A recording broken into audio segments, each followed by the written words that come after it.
So good afternoon, everyone. Once again, we have, I guess, the best and the brightest in the world in the area of autonomous driving. So we jump into, we're a bit short in time, so we'll try to make it as fast as possible. I'm going to start with you, Amnon. As we heard the two gentlemen, I want to hear from you, what are the key technological challenges that you see until, let's say, 2021, when BMW wants the car on the roads? If I try to simplify this, without the presentation, just as words, I would divide it into three areas. One is all about interpreting the visual world around the car and creating an environmental model where all the moving objects are, the road users, and other stationary information about the roadway. So Elmar Frickenstein, in his presentation, has shown some clips. This is about sensing and then creating an environmental model. The second one is about mapping, creating high-definition maps. Was also mentioned in the talks. It's a logistical problem. How do you create these maps in a cost-effective way, and how do you update them such that they reflect reality in a very short time? So if something changes in the environment, it will be updated in the map very, very quickly. And the third one, which I guess is the most intriguing technological challenge, is how do we make robotic cars behave like humans when they negotiate into traffic? Because we humans, human drivers, there's a spectrum between defensive driving, which is very, very careful, very conservative driving, up to aggressive and reckless driving. And we choose a point along this spectrum, and this point changes from territory to territory. People in Boston drive differently than in New York, than in Jerusalem, than in Munich, and so forth. And it's a big headache, because on one hand, we want the cars to drive safely, not have accident. But on the other hand, if they drive too conservatively, they'll simply clog a city. And this is a big technological issue. And these technologies, they need to be validated, which is also a very big challenge. How do you validate an autonomous car such that you can prove that it will behave, that it will drive safely? And some of these validations can be done in a test track, but many of them cannot. And then there is a logistical issue. How do you create simulators which will reflect the true environment? How do you make sure that the technology running in the simulator would reflect the true performance of the vehicle? I would just summarize the following, is that self-driving car does not exist today.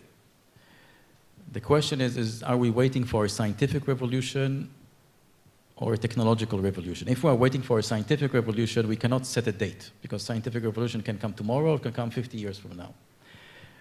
My point is that the science is here. It's not that we're waiting for a scientific revolution, we're waiting for a big technological jump, but it is based on the existing science. Okay, thank you.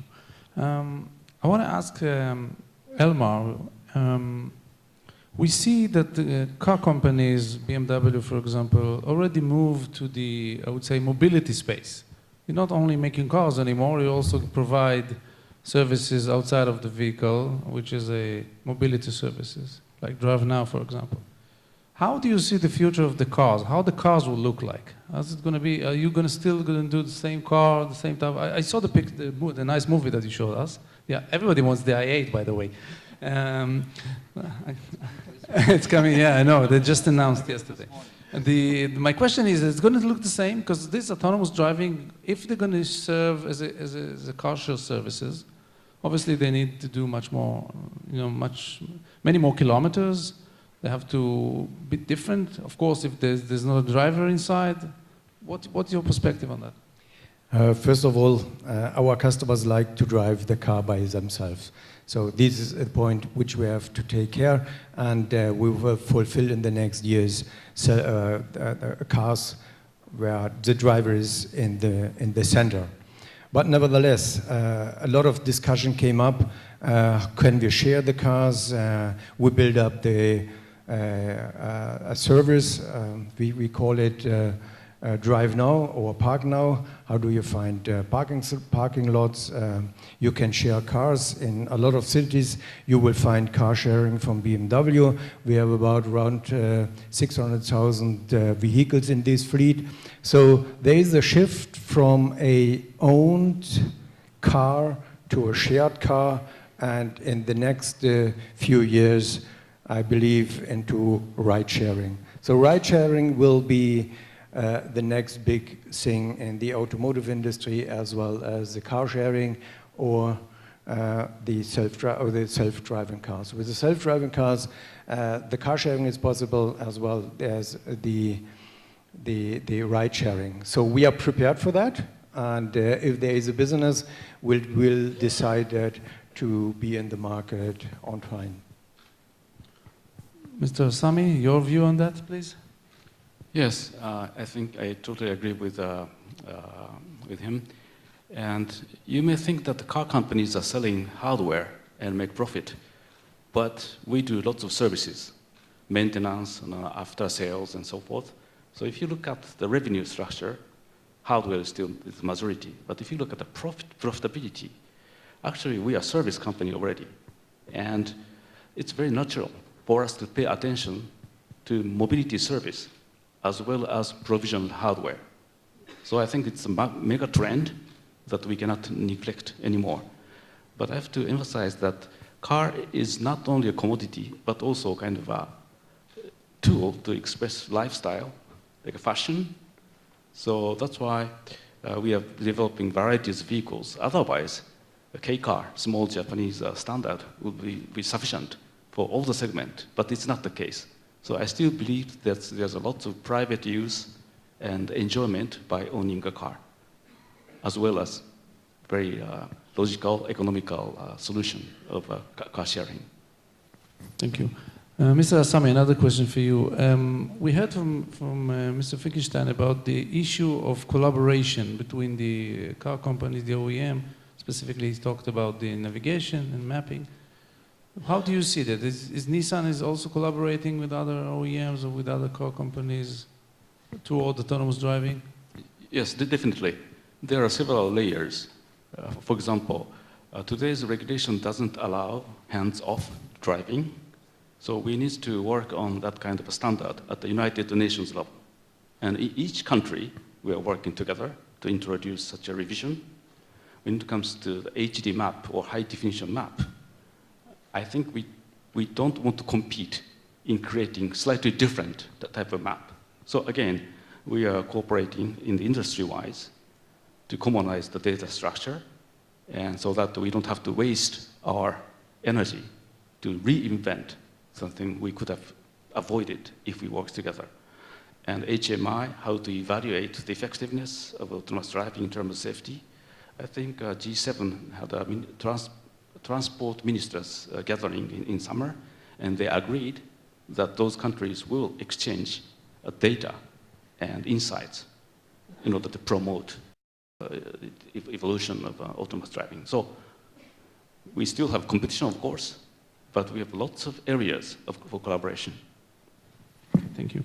Mr. Frickenstein, you mentioned that BMW wants to be the market by 2021 with autonomous driving.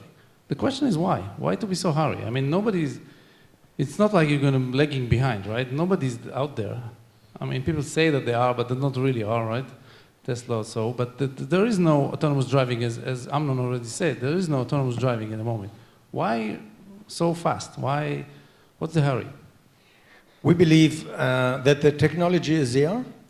We need the connectivity, we need the supercomputer, we need the machine learning, the artificial intelligence. So we believe that the technology is there. So with this point, we made a decision for a cross-industry collaboration. And with this force of a cross-industry collaboration from different levels, we are able to create a self-driving car. On the other hand, our customer asks for more convenience. The customer does not want to drive in a traffic jam. He does not want to fulfill a long drive, 300, 600, 800, or 900 kilometers on a highway, and he requested for Can you give me back a little bit the time? Can you give me more convenience? I don't want to take care about all the situations on the street. So there is a big request from the customer. There is a need of high technologies. There is a possibility to create a cross-industry collaboration. And with all these kind of things, we decided to make it happen. And if you want to do it with the full power of all the industry leaders, then you can do it. And we try to do it. We are sure that we can do the highly automated driving, but we are a little bit struggling. What does it mean for the fully automated driving? So we are starting in 2021, maybe with a short fleet, maybe with dedicated street, maybe with dedicated cities. A full-blown urban controlling situation worldwide, it is not possible in 2021. But we want to have a car which we want to launch, and with this car and the technologies, we are ready to improve our experience. Amnon, what's your view on that? I agree with every point. I would add a bit more color. There are many industries where being first to reach the finish line doesn't guarantee that you are the first to reap the rewards. Sometimes it's the second or the third. But in our industry, it is important to be first, among the first, to reach the finish line with a working and safe system, because this industry would be highly regulated, just like the aircraft industry is highly regulated by the FAA in the US. You can see that all the commercial airplanes, they look the same because of the very strong regulation. So if you are not among the first to reach the finish line, technology will be standardized and you'll be outside of it. So then you'll be forced to adopt technology by your competitors. So anyone who wants to survive the next 15 years has to take autonomous driving seriously and be among the first to reach the finish line, because everything eventually would be standardized. And are you going to meet the challenge that BMW gave you? Are you going to be ready for 21? Yeah, we're all taking this very, very seriously. And we believe that we will reach it. Another question for you, Elmar, is about the regulation. I guess it's also relevant. Regulation. How do you address that issue? I mean, I guess you probably work together with the regulators. I know Amnon is trying to do it here in Israel as well, but I mean, there's a lot unknown in this process. How do you address, being a government, I know that we have more questions than answers. I'm sure you guys have many of these answers, but how do you address this issue with the regulators? Maybe you want to start? Yeah, whoever, I mean. Regulation, it's a trick question, right? I think, eventually it will be highly regulated, but regulators today don't have enough information, don't have enough understanding, because the players themselves don't yet have the technology ready. So I believe that, on the other hand, regulators do not want to impede technological advancement by, coming too early with very stringent regulations and basically blocking the progress of technology. So I believe that eventually, when autonomous cars, the technology will be ready and you'll see cars out there in test fleets and with a human monitor, human driver behind the steering wheel for the first few years, that will be the point where regulators would start seeing what technology components can be standardized and regulated, and most importantly, how it be validated. So, in the automotive industry, lots of validation goes through a test track. Right? Today, most of the driving assist technologies are validated in order to get their star ratings through a test track. But there are certain things that you cannot validate through a test track. For example, what is the probability of an accident? How does a self-driving car behave in busy traffic? You can simulate something like this in a test park, but it will be very, very artificial. So when we think about regulation, we also must think about how it is going to be tested, and then develop the technology around it. And also this also encourages building alliances.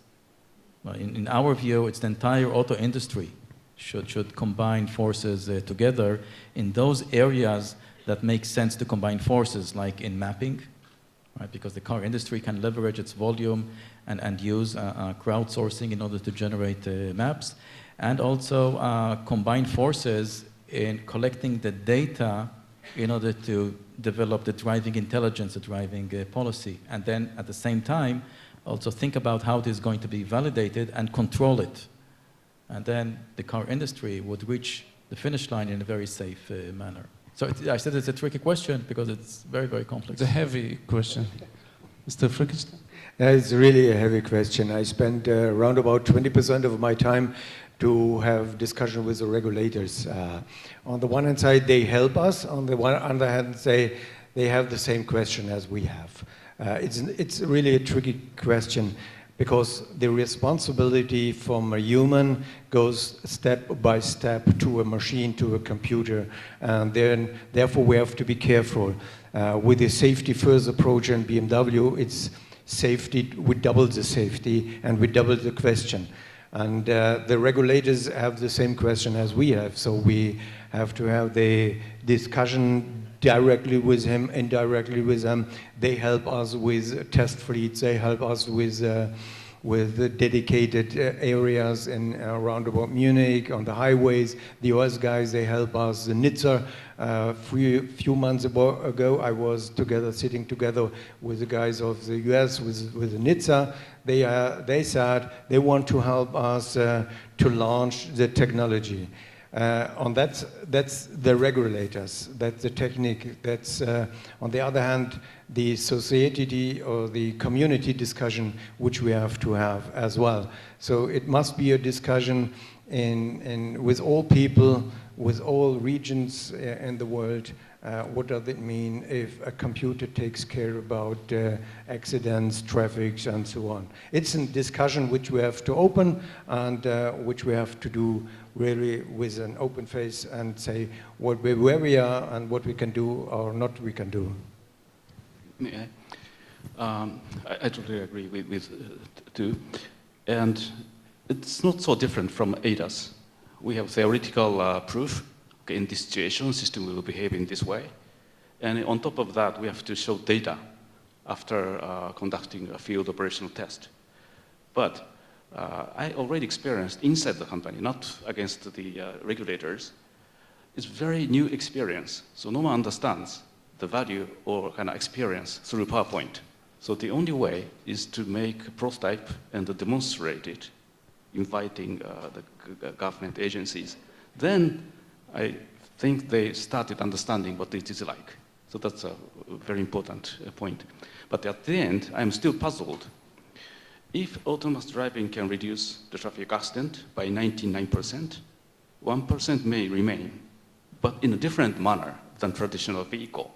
Then from the social point of view, it makes a huge sense to introduce autonomous driving, but there's 1% side effect. Then I don't know how to overcome that point, just like immunization. Immunization could save majority of the lives, but there may be a small percentage of those who suffer from it. So that is the last point I think we need to consider altogether. Apparently there's a lot of startup guys here in this room and generally speaking in the summit. I was wondering if you have maybe ideas or questions for them, or just an idea of what they can offer you, what you're looking for. I mean, I know it's different from the technology side and from the OEM side, but I'll be happy to hear all three of you because I'm sure these guys are keen to learn what they can offer to whatever, to BMW, Nissan, or even to Mobileye. I tried to pick up this question. We need the startup industry. We need a startup industry from Israel as well as from the Silicon Valley. Why? Because we need, based on the technology, we need new ideas. I'll give you an example. Today we have to create tool chains from the raw data of the vehicle with the machine learning to bring these object codes into the vehicle. And these amount of data are hundreds of petabytes. So we need a good idea to reduce the data. So to fulfill 250 million kilometers, and we have to store it, it takes a lot of storage, and therefore we need new ideas from the startup industry. We need new ideas from the startup industry. It depends on the radars, on the leaders, on software, on machine learning aspects. So we need that. So for that, we create in BMW a BMW startup garage. So startup companies can come to us and say, this is a new idea. We want to demonstrate it on a demonstration. These are our help. What is your help? We have a culture in the US. We have a subsidiary in the US. So we need this startup industry, and we need the small companies to make us quicker as we are in the past. So, Asami? Yes. First of all, I think we are facing new technologies. Like we still need good sensors. We still need a good artificial intelligence. But not only that, we need a good computer. Today's computer consumes lots of energy, and also we need to robustify the steering system, brake system, and EE architecture. So we have lots of expectations that startup could provide to us. We are not so good at cultivating the possibilities among startups. So I'd like to listen to any proposals because I receive lots of requests, proposals, but 1 out of 10 or 100 makes sense. So probably it's very important to have a kind of a trusted network of people and to understand the real value and how those technologies could fit to our needs. That's something we need to pay a little bit more attention to, at least in Renault-Nissan alliance. Do you have a tool like the garage tool that BMW have? If startup approach you, do you have a way to test this technology or collaborate with? How do you work on that end? Probably we're not as good as BMW, but we have small trials on Renault side particularly, and in Silicon Valley as well. We have a monthly kind of workshop type of thing, but it's not a fixed format yet. But I think it's a very good approach. Amnon, go back to the question about technology. I know you are scouting around, but still, Yeah, we are self-sufficient. We don't need anything. Good. I think we are gent. Seriously, there's so many startups they listen to, they want to hear, of course, there's the angle of what you guys have been doing, but there's, I guess, other angles that you might see that might be relevant. Well, if you look at important angles, cybersecurity is one of them, and there are a number of very, very good Israeli startups in that area, and they're also active in the automotive industry. Sensors is also an area which one wants to see more progress. It's not only reducing cost of sensors, is making the sensors with a much wider dynamic range, more resolution. Radar, even fundamental technologies like radar, which exist already in the automotive industry for more than 2 decades. There is still a very, very significant roadmap ahead. How to do that in a very cost-efficient manner. And there are a number of Israeli startups in the sensor world. Those, I think, are 2 big areas which I think Israel has as presence and can continue contributing. Thank you. My last questions, with regards to, again, to government. You mentioned a little bit about that, Elmar, earlier.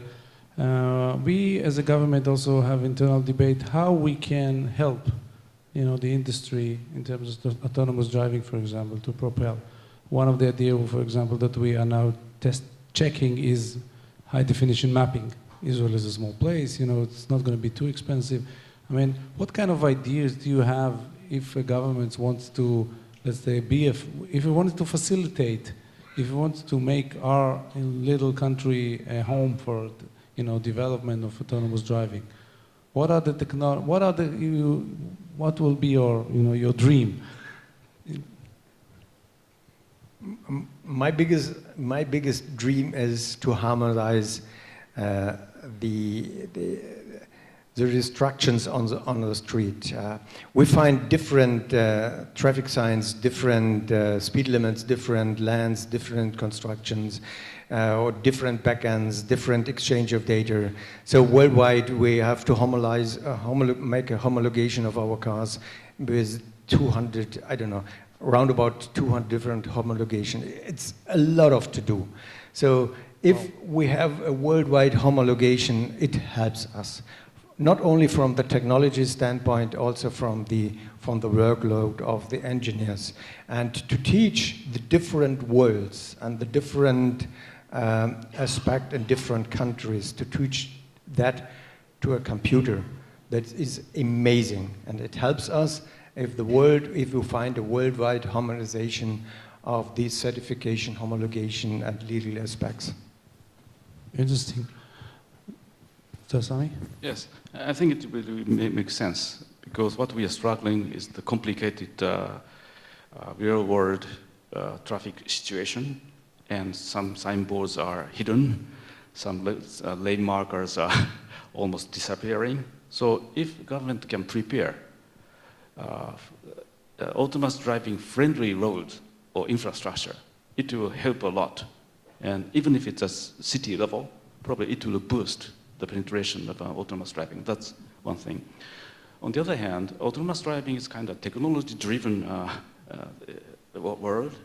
So maybe government role is to motivate kind of innovation or education at the universities and so forth. It's more basic. And the third role, which is something I briefly mentioned, at the end, autonomous driving will improve the safety and traffic efficiency significantly. But we don't know until we have a full penetration of autonomous driving. So at a certain point of time, if government can decide that we'll go pro-autonomous driving, I think it will change the social ecosystem, including, for example, insurance. Insurance company will not reduce the insurance fee until we prove that accidents. It's not going to happen. The government won't be proactive. Forget about it. Amnon?